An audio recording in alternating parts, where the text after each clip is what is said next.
ভিত্তিতে যোগাযোগের সুবিধাতে এবং জায়গা সংকুলনের জন্য আমাদের এই জায়গাটাই আমরা উত্তম মনে করি।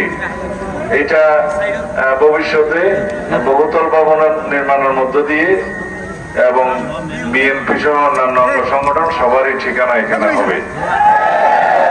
এখানে যেগুলো জরুরি ভিত্তিতে জনসমাবেশ করার দরকার হয় সব এই সমস্ত এই জায়গায় হবে। এটা গণতন্ত্রের ঠিকানা। বাংলাদেশের বহুদলীয় গণতন্ত্রের প্রবর্তক কে? রাষ্ট্রপতি জিয়াউর রহমান।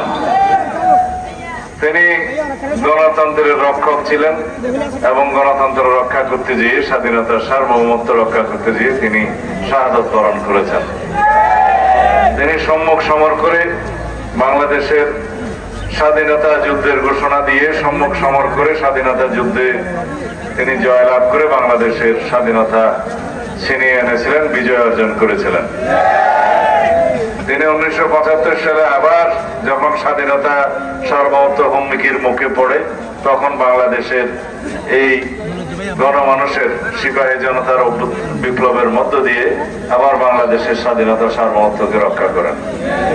1979 সালে সাংবিধানিকভাবে সংসদে সংশোধনের মাধ্যমে একদলীয় বাকশাল ব্যবস্থাকে বিলুপ্ত করে বহুদলীয় সরকার ব্যবস্থা, বহুদলীয় গণতন্ত্রের রাজনীতির প্রবর্তন করেন সেই শহীদ জিয়াউর রহমান।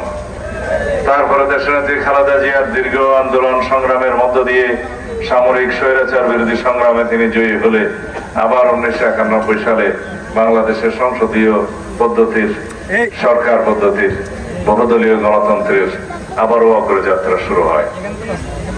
এইভাবে কেয়ারটেকার সরকার সহ যত রকমের সাংবিধানিক সংস্কার হয়েছে গণমানুষের জন্য, বাংলাদেশের মানুষের জন্য, গণতন্ত্রের জন্য, সবই বিএনপির হাত ধরে হয়েছে।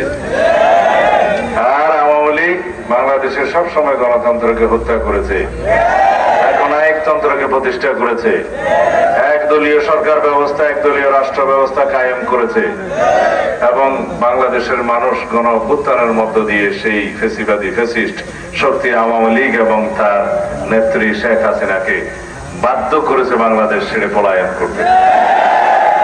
এখন সেই পলাতক স্বৈরাচার দেশে বিদেশের তার সহযোগীদের মধ্য দিয়ে বাংলাদেশে আবার ষড়যন্ত্র করার পায়তারা করছে। বিভিন্ন সময় বিভিন্ন উস্কানিমূলক বক্তব্য দিয়ে বাংলাদেশে অস্থিরতা সৃষ্টি করার জন্য সবসময় চেষ্টা করে। সুতরাং আমাদেরকে ঐক্যবদ্ধ থাকতে হবে, সকল মানুষকে গণতন্ত্রের পক্ষে ঐক্যবদ্ধ থাকতে হবে। বাংলাদেশ জাতীয়তাবাদী দল মানে গণতন্ত্রের ঠিকানা।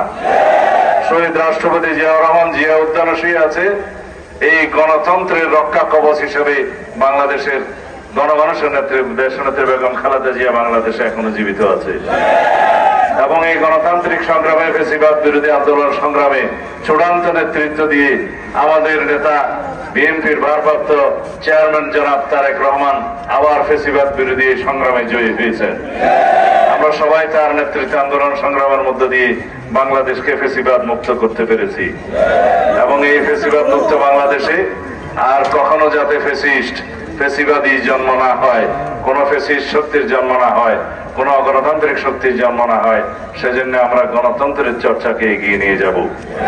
সেই জন্যে আমরা এই গণতন্ত্রের জন্য বাংলাদেশে একটি সুষ্ঠু নিরপেক্ষ নির্বাচনের মধ্য দিয়ে যত শিগগির সম্ভব একটি রাজনৈতিক সরকার প্রতিষ্ঠার জন্য আমরা এখনো কথা বলে যাচ্ছি। গণতন্ত্র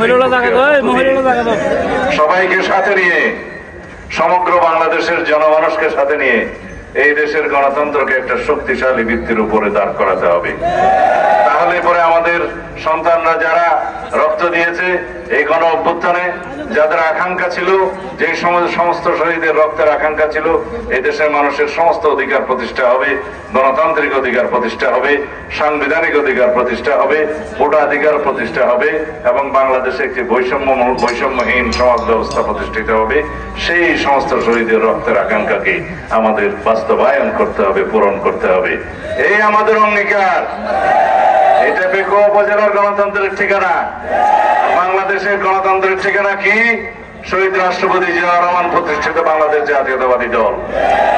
গণতন্ত্রের স্রষ্টা এবং রক্ষক কোথায় শুয়ে আছে? জিয়া উদ্যানে। যিনি বেঁচে আছেন গণতন্ত্র রক্ষা করার জন্য, তিনি কে? দেশনেত্রী বেগম খালেদা জিয়া।